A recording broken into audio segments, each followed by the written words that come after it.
ജീവിതത്തിൽ തനിക്ക് ഒരിക്കലും മറക്കാൻ കഴിയാത്ത ഒരു അനുഭവം തുറന്നു പറഞ്ഞിരിക്കുകയാണ് മലയാളികളുടെ പ്രിയ ഗായിക സുജാത മോഹൻ.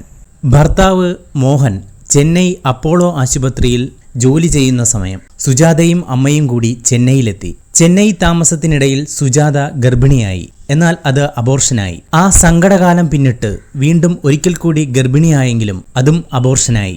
ഇതോടെ കുത്തുവാക്കുകളും കള്ളക്കഥകളും പ്രചരിക്കാൻ തുടങ്ങി. പാട്ടുപാടി നടക്കാൻ വേണ്ടി സുജാത കുഞ്ഞുങ്ങളെ വേണ്ടെന്നു വെച്ചു എന്നായിരുന്നു അക്കാലത്തെ കഥകൾ. അങ്ങനെയാണ് താൻ പാട്ടിനെ വെറുക്കാനും വിഷാദത്തിലേക്ക് പോകാനും തുടങ്ങിയതെന്ന് സുജാത മോഹൻ ഒരു മാസികയ്ക്ക് നൽകിയ അഭിമുഖത്തിൽ പറയുന്നു.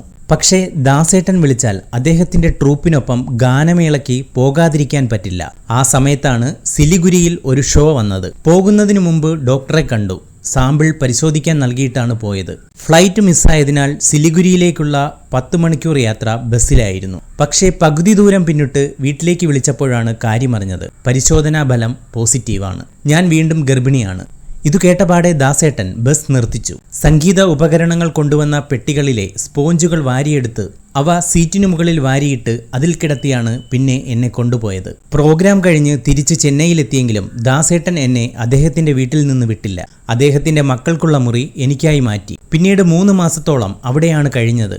ആരോഗ്യ പ്രശ്നത്തെ തുടർന്ന് ആദ്യ 2 ഗർഭവും അലസിയതിനാൽ ശ്വേതയെ പ്രസവിക്കുന്നതുവരെ പൂർണ്ണമായ ബെഡ് റെസ്റ്റിലായിരുന്നു താനെന്ന് സുജാത മോഹൻ പറഞ്ഞു.